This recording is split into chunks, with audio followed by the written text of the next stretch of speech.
दोस्तों नमस्कार, क्या हाल है आप सभी की। आशा करता हूँ कि आप सभी अच्छे होंगे। दोस्तों, आप और मैं ये सभी सोचते हैं कि क्यों ना अपन वोट देते हैं, उसे विधायक ही बनाते हैं, मंत्री क्यों नहीं बना सकते या मुख्यमंत्री क्यों नहीं बना सकते। हालांकि होता तो वो अपना ही वोट है, आपके ही वोट से और मेरे ही वोट से मंत्री बनते हैं, मुख्यमंत्री बनते हैं। तो चलिए राज्य के संदर्भ में यानी राजस्थान के संदर्भ में ये जानते हैं, केंद्र को छोड़ते राज्य के संदर्भ में ये समझते।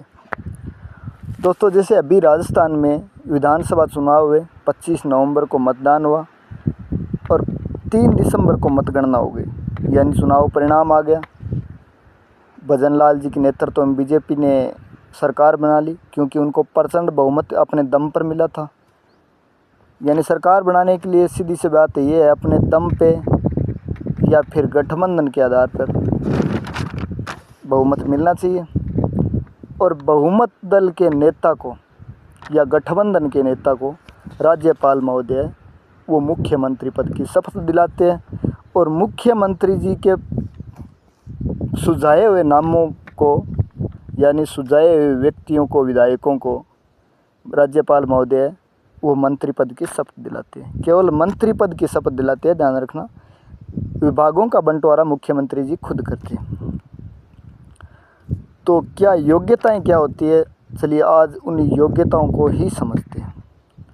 दोस्तों, पहली योग्यता तो आयु से संबंधित होती है कि कम से कम आयु होनी चाहिए मुख्यमंत्री या मंत्री बनने के लिए 25 वर्ष।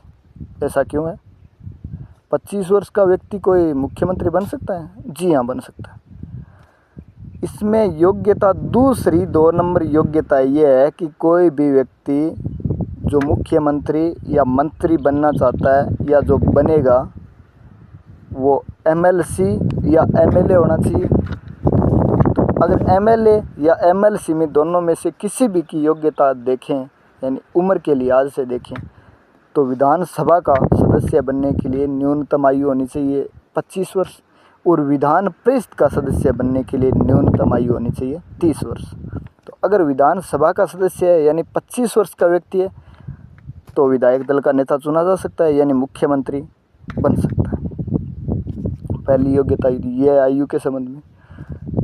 दूसरी ये है कि उसे सदन के किसी भी मतलब सदन का सदस्य होना चाहिए। जैसे राजस्थान में एक सदन है विधानसभा, तो विधानसभा का सदस्य होना चाहिए।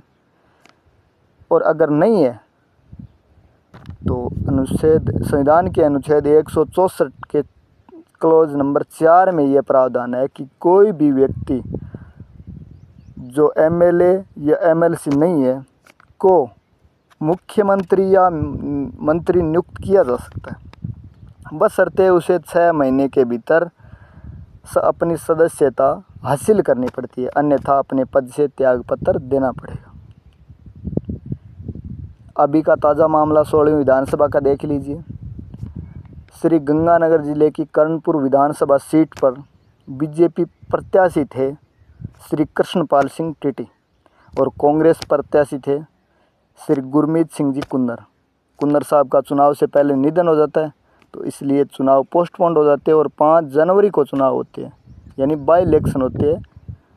8 जनवरी को चुनाव परिणाम आता है, लेकिन चुनाव परिणाम से महज 10 दिन पहले भजनलाल सरकार बनी थी, यानी मंत्रिमंडल बना था। तो टीटी साहब को राज्य मंत्री की शपथ दिला दी गई। राज्य मंत्री पद की टीटी साहब को शपथ दिला दी गई, लेकिन तब तक तो चुनाव ही नहीं हुए। चुनाव से पहले टीटी साहब तो मंत्री बन गए। अब रिजल्ट आया, 8 जनवरी को चुनाव परिणाम आए, लेकिन बीजेपी के लिए बुरी खबर थी। बुरी खबर ऐसे है कि टीटी साहब तो चुनाव हार गए और गुरमीत सिंह जी कुन्नर के बेटे रुपिंदर सिंह कुन्नर वो चुनाव जीत गए। तो ऐसे में नैतिक जिम्मेदारी समझते हुए टीटी साहब ने कहा, भाई अपन को जनाधारी जनता ने नहीं दिया है तो अपन मंत्री बनने के लायक नहीं है, तो उन्होंने अपने पद से इस्तीफ़ा दे दिया। लेकिन अगर इस्तीफ़ा नहीं देते तो 6 महीने तक तो रह सकते थे, और कहीं से भी किसी भी विधायक का इस्तीफा दिलवाकर दोबारा सदस्यता कहीं से भी सदस्यता ग्रहण कर सकते थे। अगर सदस्यता ग्रहण कर ली तो 6 महीने के बाद भी जारी रहेंगे। अगर नहीं हुई, जैसे अब की बार हार गए, कर्णपुर से हार गए, तो दोबारा कहीं से लड़े, फिर हार गए और 6 महीना का टाइम चला गया, तो फिर अपने पद से इस्तीफा देना पड़ता। लेकिन टीटी साहब ने अपनी नैतिक जिम्मेदारी समझते हुए अपने पद से इस्तीफा दे दिया। ऐसा मुख्यमंत्री के चुनाव में भी होता है। चुनाव में क्या, शायद मुख्यमंत्री की भी योग्यता यही होती है। जैसे जयनारायण जी व्यास थे अपने जोधपुर के, और वो मुख्यमंत्री पहले बार तो मनोनीत बने थे, लेकिन 1952 में आम चुनाव हुए, पहले आम चुनाव।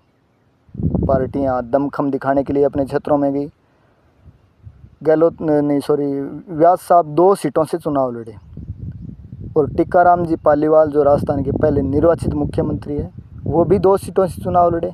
मज़े की बात यह है कि व्यास साहब दोनों ही सीटें हार गए और पालीवाल साहब दोनों सीटें जीत गए।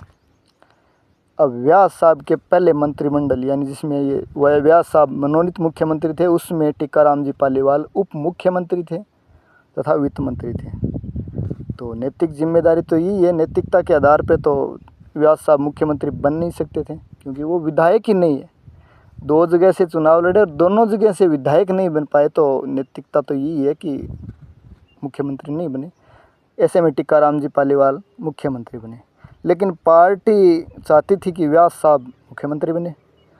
तो किशनगढ़ के एक विधायक ने, मौजूदा विधायक ने अपने पद से त्यागपत्र दिया, और वो सीट खाली हुई। व्यास साहब वहाँ से चुनाव लड़े, बाई इलेक्शन लड़े, व्यास साहब जीत गए, मुख्यमंत्री बन गए। ऐसा ही कुछ गहलोत साहब के साथ भी हुआ था। गहलोत साहब जब 1998 में मुख्यमंत्री पद की गहलोत साहब ने जब शपथ ली थी, उस समय गहलोत साहब विधानसभा के सदस्य ही नहीं थे। तो फिर शपथ तो ले ली, मुख्यमंत्री बन गए, लेकिन साहब के पास तो एमएलए का सर्टिफिकेट नहीं है, एमएलए थे ही नहीं साहब। तो सरदारपुरा सीट पे उस समय एमएलए थे श्रीमान सिंह जी देवड़ा साहब ने अपने पद से इस्तीफा दिया, सीट खाली हुई। अशोक गहलोत साहब वहाँ से चुनाव लड़े सरदारपुरा सीट से, और विधानसभा पहुँच गए, यानी विधायक हो गए। गहलोत साहब विधायक हो गए तो मुख्यमंत्री के पद में तो कोई अड़चन आनी नहीं थी। 6 महीने के बाद भी जारी रह सकते थे। 2 योग्यताएं ये हो गई। अब तीसरी योग्यता है, जनता में लोकप्रिय छवि होनी चाहिए नेता की। मंत्री या मुख्यमंत्री यूँ ही तो कोई बन नहीं जाता, छवि तो होनी चाहिए।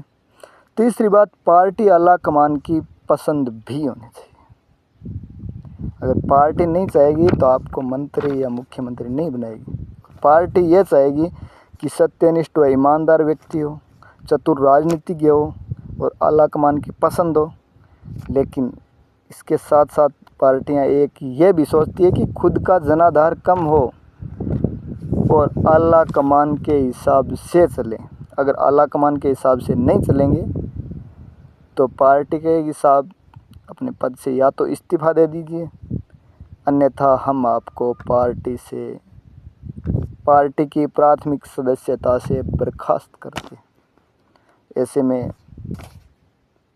संबंधित मुख्यमंत्री या मंत्री है तो वो पार्टी के हिसाब से ही चलते हैं, पार्टी के नियमों कानूनों को नहीं तोड़ते।